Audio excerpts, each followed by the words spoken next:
Hey everybody, and top of the morning to you. Great day to be alive. I'm feeling awesome. I'm hoping you're feeling awesome too. We're going to be so damn upbeat in the beginning of these videos because, hey, I'm trying to get them seen by more than just this audience. I'm trying to expand. I think that these issues are extremely important. And if you look at the thumbnail behind me, you can kind of get an idea of where I may be going with this. Now, earlier in the week, there was a story out there that turned out to be somewhat false, and they still have this over at the Daily Mail. I'm not sure if they've updated it, but we've updated it. Basically, we were talking about this Dutch girl who was in the media for quite some time with severe depression. She had a book out there, and it was reported that in the Netherlands, she had applied for and was approved for a state-sponsored euthanization. I'm going to say that lightly. Now, apparently that is not the case. However, they do have these state-sponsored. Apparently she was denied, and she was allowed to go into end-of-life treatment around her family and died there, but the state did deny her. Now, contrary to that, what I found alarming is that in 2017 in the Netherlands, 6,585 people had chosen that. That's 4.4% of the population. Now, I almost don't want to make this about somebody having that decision taken away from them. I understand the debate. If you're in physical pain, if there's no chance of recovery, if you're on your last legs, we can have that debate.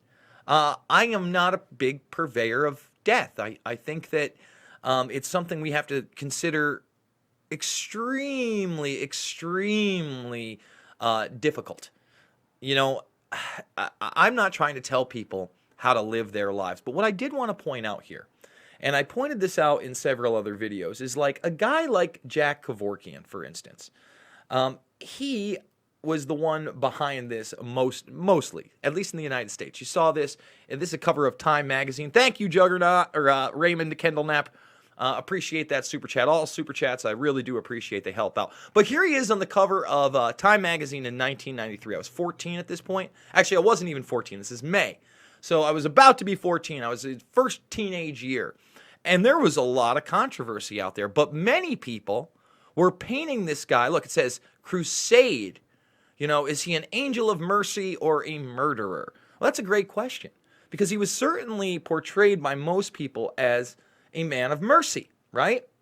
And I just want to say that there's a proclivity out there for people in hospitals, doctors, nurses, to do this without permission. And we're going to get to that in a minute. But Kevorkian himself, when I began to see his artwork, okay, when I began to really take a look at the things that he was putting out there, for instance, look at this, a skull, a beheading, if you look closer, there's the head with an apple in it, demons, rabbits, Easter, Jesus, occult symbolism on what appears to be a self-portrait, or this piece that was put into the LA gallery along with his death device in 2014 of death swallowing a patient. Take a look. Now, this is the guy that was supposed to be the angel of mercy. Does this look like a merciful man to you? Then there's his little machine, and he's so happy to show it to you. Now, I want to show you a couple stories just from this week. And these aren't isolated incidents. This happens just about every year this stuff comes out. German angel of death, serial killer. Nurses apologize for his terrible deeds as he faces life sentences as he claims to have murdered over 100 patients. This man is 42 years old. I mean, think about this. This guy right here in a hospital with sick people took 100+ lives. He embedded himself in order to do this sort of thing. Oh, you think that this can't happen here? This is in Germany, right? Hey, thank you so much for that. Ewok is the way. Appreciate that super chat. Guys, it absolutely can and does come to the United States. Ohio critical care doctor charged with the murder in the death of 25 hospital patients, deliberately giving them overdoses of painkillers. Okay, Ohio, I don't know, it's what, like 5 or 6 hour drive? Take a look at this guy. Would you pick him out of a lineup? Absolutely not. Monsters walk among us. So many monsters. We have to keep our guards up. And the majority of people out there are good people. However, I've got to tell you, when you look at the medical industrial complex, when you look at the financial incentive not to cure something, but to keep someone on something, that's already a nefarious system. I know a lot of these people get into this so that they can help people, that they can heal people, that they can have a positive effect in society.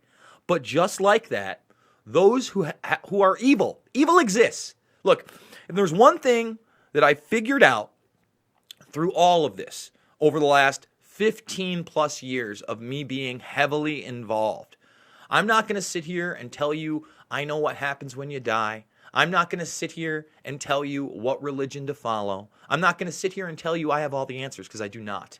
But I promise you, there are two things that absolutely exist in this realm, on this planet, and that is good and evil. Don't get me wrong, there's gray area, but I promise you, those two forces are absolutely real, inherently real. And we all have that ability to do both of those things within us. Now, hopefully, my audience, myself, we gravitate towards the good.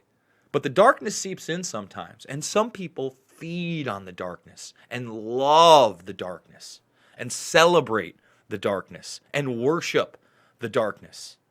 And that's what gives them their hit of dopamine, of adrenaline. That's what gives them satisfaction, taking the lives of others under the guise of medical care. Think about this. Look at this man. Over 100 people. Can you imagine putting your loved one in a hospital only to have a monster like that take their life without your knowledge? And it only comes out years later? These are facts, man. Ohio, Germany. This is this week. These stories were printed on the 5th, yesterday. Yesterday. I'm not digging deep. It's not hard to find this stuff. And if you go out there and you Google it, you'll realize, wow, this isn't such an isolated incident. I'm not trying to put fear out there and tell you not to go and see a doctor or not to go and get your medication. But I'm telling you right now, if you're taking medication, you better study up on it. You better damn well study up on it, because I'll tell you what, I'm going to be doing a story later, full board story on this, but new emails show Pfizer, not a great company. We already know about the opioid stuff and Purdue and their litigation right now. We already know what's going on with Bayer and Monsanto and Roundup and the 3 lawsuits they've lost there.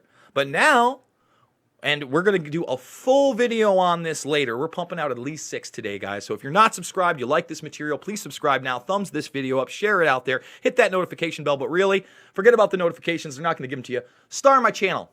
Star my channel. That's the way to do it. Favorites it, come by, check. You're going to find new videos, I promise you. But anyway, Pfizer deliberately buried data on one of their drugs because it also might prevent what? Alzheimer's. Oh, but they're here to help. They're here to help. They're here to solve things. But once they realized that it would prevent Alzheimer, they realized they couldn't make any money on it. And because of that, they buried it. Yeah, these people are real concerned with our health. They're real concerned with curing things. No, they're real concerned with a profit motive. And that's the deal. And then you have these other demons embedded in there that want to take other people's lives. Think about that. Think about that the next time you step into a doctor's office. Think to yourself, hey, can I possibly improve my physical condition by exercise and physical things that then bring my mental state upwards and onwards and help everything? That's the first move. Now, I'm not saying that some people don't need medications. I'm not saying don't go to a doctor. I'm saying be very damn careful on what you're doing. When Pfizer and other big pharma corporations will bury data so that they don't cure things, so they don't help you, when we have doctors embedding themselves so that they can take the lives of patients, when we have a society that is celebrating euthanasia and making sleek-looking space machines that are also suicide machines, that's April of last year, we have to ask ourselves if there is a larger non-human agenda. Guys, I know a lot of you out there have heard that Dan Dix and others have now been demonetized completely on YouTube. Luckily, we are Change News for a Change. And my channel have not yet. I am praying that they are not going to be. I need your support right now. Please subscribe. Remember, ring that bell. But like I said, if you favorites it, you'll really get there. But I did today start uploading some of my stuff over to BitChute. So BitChute is going to be the alternative platform. I've actually done an interview with H.A. Goodman, one of the founders of BitChute, and I had a really good time there. So, you know, I'm trying to diversify too. I'm trying to protect myself, and I hope that if for some reason I wake up or all of a sudden I get an email saying my entire channel is down, that you guys come with me, that you guys support me, because it's tough out there. Like I've shown people, 6 of my last 8, look, all this stuff. The only one that's still got the review request out there is Nexium. But look at all these demonetized. Can't talk about the euthanasia issue, apparently. Can't talk about Epstein. Can't talk about castration in Alabama. Can't talk about Randy Quaid. Can't talk about Hassert, Ed Murray, and this congressional candidate that's outwardly a you-know-what. Can't talk about what happened at YouTube yesterday. And by the way, I put that video out before knowing who actually started getting banned. Immediately after that, I saw Dan Dix, and I tweeted that out as well. So if you want to see my news feed where I actually do put out a lot of articles as well, please follow me at Jason Burmis. Guys, thank you so much for the super chats. We're on the way to 30K. When we hit 20K subscribers here, we're going to do another AMA style broadcast where you can ask me anything. I'll answer your questions. And then when we hit 30K, I hope we hit 30K before a ban, and I hope we never get banned. We're really going to be doing a whole lot more. You thought 6, 8, 10 videos was a lot. We hit 30K. We're really going to make a production out of this. I promise you that. Guys, thank you again, and I will see you later.